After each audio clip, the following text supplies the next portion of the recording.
አሁን ደግሞ እነዚህ ጀነራል ጻድቃን የሚባሉ አዲስ የሆነ ቅዠት ይዘው መጥተዋል። ጣይ በኢትዮጵያ ቴሌቪዥን አሰብ ለምን አሳልፈው ሰጡ? አሰብ እንደዚህ ነበር፣ አሰብ ምናምን እያልክ መዘላበድ ተጀምሯል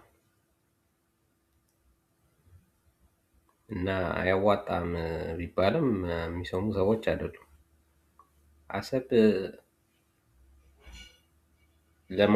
ለማንም አልተሰጠም። አሰብ ኤርትራ የራሷን የሆነችውን ወሰደችው። ኤርትራ ውስጥ አይደል እንዴ አሰብ የነበረው? መቼ የኢትዮጵያ መቼ ነው ሆኖ የሚያውቀው? መቼ ነው የኢትዮጵያ ሆኖ የሚያውቀው አሰብ? የማንም ጠራራ ፀሐይ ላይ ጠራራ ፀሐይ ሀቅ ማንም ሁሉም የሚያውቀው አሰብ አሰብ አሰብ ስላልክ አሰብ ባልክ ቁጥር የአሰብና የኢትዮጵያ የሚሆን የሚመስላቸውን እነዚህ የፕሮስፐሪቲ ፓርቲ እብዶች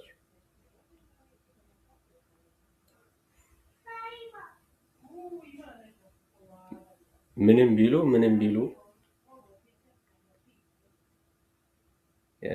የሚለኩሱት እሳት ራሳቸው ላይ ተቀልብሶ ራሳቸውን ያነዳቸዋል እንጂ የሚያመጡት ነገር የለም። አሁን የኢትዮጵያ ቴሌቪዥን ላይ ስታይ ሁሌ አሰብ በሚል ነው የሚጀምረው። አሰብ የባህር በር የሚባለውማ ተረስቷል። አሁን የባህር በር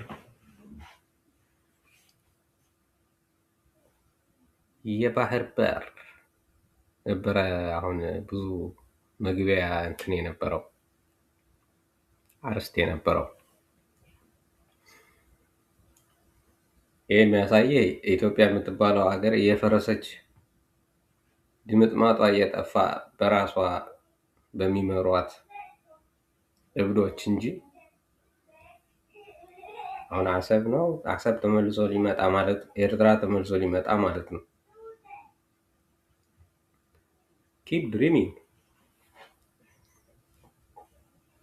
የኤርትራ ህዝብ 30 ዓመት ተጋድሎ ነፃ የሆነው በራሱ እጅ ነው እንጂ ማንም ሰጥቶት አሰብ ሰጥቶት ወይ ምናምን አይደለም። ለምን ብሎ ነው ደግሞ አሰብ የሚሰጠው? የራሱ የሆነው የሚሰጠው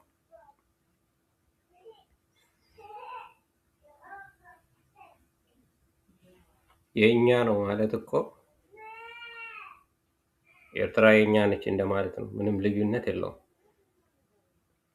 ብለው ደግሞ ይላሉ ከአሰብ እስከ ይላሉ እኮ ደግሞ ወደ የኤርትራ ሌላ ክፍል ወደ ሰሜን ኤርትራም ድረስ እየሄዱ ይሄ አንድ የሚያሳየው የኢትዮጵያ መንግስት እያበደ እያለ ጨርቁን እየጣለ እንዳለ ነው። ዝም ብሎ ኤርትራ ህዝብ ዝም ስላለስ እነሱን የሚደግፋቸው የኤርትራ መንግስትን የሚጠላ መስሏቸዋል። እዛም ሊሆን ይችላል። የኤርትራ ህዝብ በአንድ ሴንቲሜትር መሬቱን እንደማይደራደር እውቅ ነው። መሬታችን ስለሆነ እውቅ የሆነ ከድሮ ይሄ ምንም እንትን ውስጥ የሚገባ አይደለም።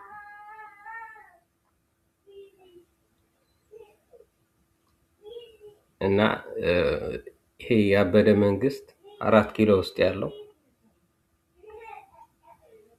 ጭንቅላቱን ምናልባት አስተውሎ ወደ ልቡ ከተመለሰ ጥሩ ነው። ካልሆነ ደግሞ ገደል ውስጥ መግባት ማለት ነው። ራስህ አይንህን ብላይንድ አድርገህ ሸፍነህ በጨርቅ ሸፍነ ገደል ውስጥ መግባት ነው። ያው ማንም የሚከለክለ የለም መግባት ከተፈለገ እንጂ ሁሌ አሁን በኢትዮጵያ የምታየው በጣም የሚያሳዝን ነው። ማለት አሁን ምን ይላል? አሰብ ለምን አሳልፈው ሰጡ? አሰብ ላይ የተከዳ ነው ከደ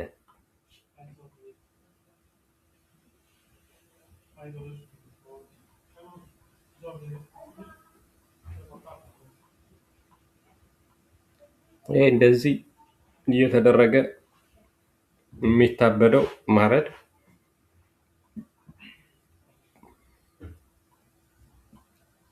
ማበዱ ነው ብቻ ነው የሚቀረው።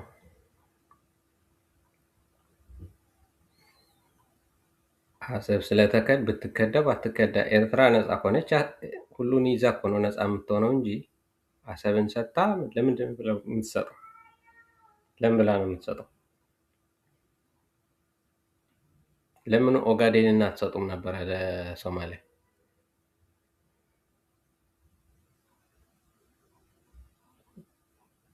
ኤርትራ ዝም ብላ ነው ቆርጣ የምትሰጠው ወይስ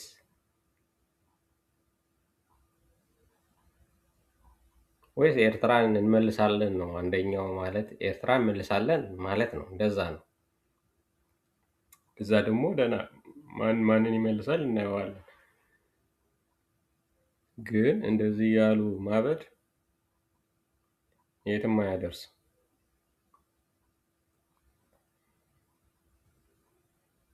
የኤርትራን ሕዝብ ነክተህ እየነካካ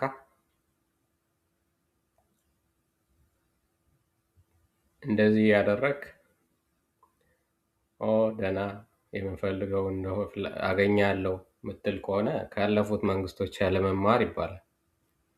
ልክ እንደነ ኃይለ ሥላሴ ልክ እንደሚያደርገው የነበረ ተው ተው ተው ሲባል እምቢ አለ። ምንም እንኳን በየጊዜው ኃይል ነበረው ብዙ እና አሜሪካ እያገዙት ጊዜው ቢኖርም ያው የሚወድቅበት ጊዜ መጥቶ ወደቀ። ደርግም እስከ የስድስተኛ ኮከብ ዘመቻ ላይ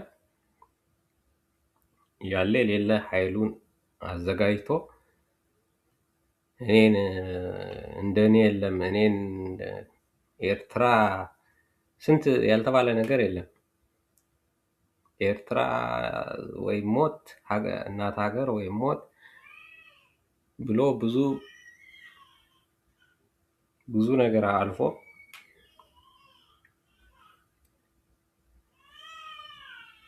ያው ኃይሉ የሚከዳው ጊዜ ደግሞ ደረሰ፣ ወደቀ። ለምን ሁሌ የሆነ ህዝብን በኃይል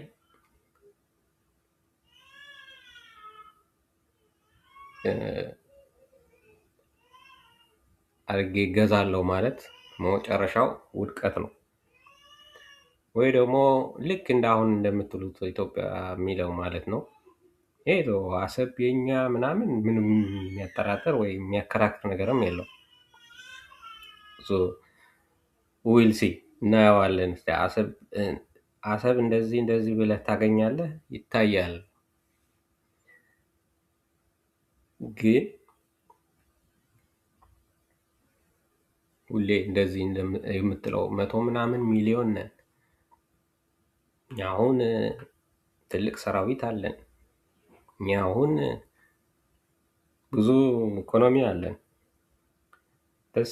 በሴም ሺት በቃ እነ ደርግ እና ኃይለ ሥላሴ የሚሉትን እየደገምክ ለውጥ አመጣለሁ ብለህ የምታስብ ከሆነ ወይ የምትፈልገው እንደዚህ አሰብ እያልክ አሰብን አገኛለሁ ብለህ የምታስብ ከሆነ ድሪም መቼስ አይከለከልም።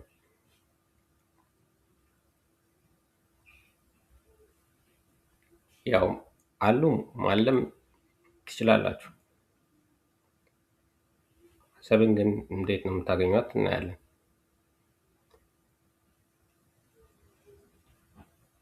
የኢትዮጵያ ሕዝብም የሚደግፈው አይደለም። አሰብ የኛ ነው ብሎ የሚያምን አይመስለኝም።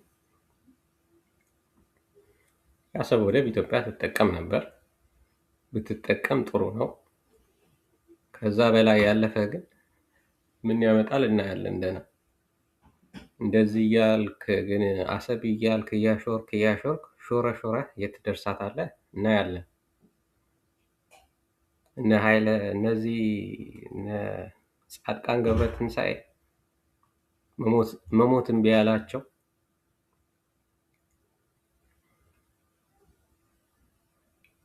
ያው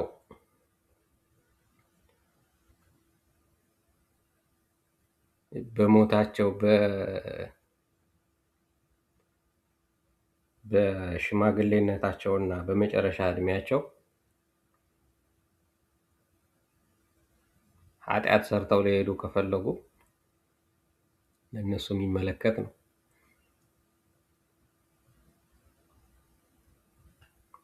ይሄ ጊዜ ቁርባን የሚያደርጉበት ቤተክርስቲያን የሚመላለሱበት ነው እንጂ አሁን ስለ አሰብ ስለምን እያነሳ ነገር የምታሾርበት ሀገር ለሀገር ስንት ጊዜ የተዋጋን ሀገር መልሰ ልታዋጋ የምትጥርበት ሲሆን ያሳዝናል። የኢትዮጵያ ሕዝብ ግን ከዚህ መንቃት አለበት። እኛ ስንት ጊዜ ነው የምንዋጋው ማለት አለበት። ስንት ጊዜ ነው የኢትዮጵያ ሕዝብ እየተነዳ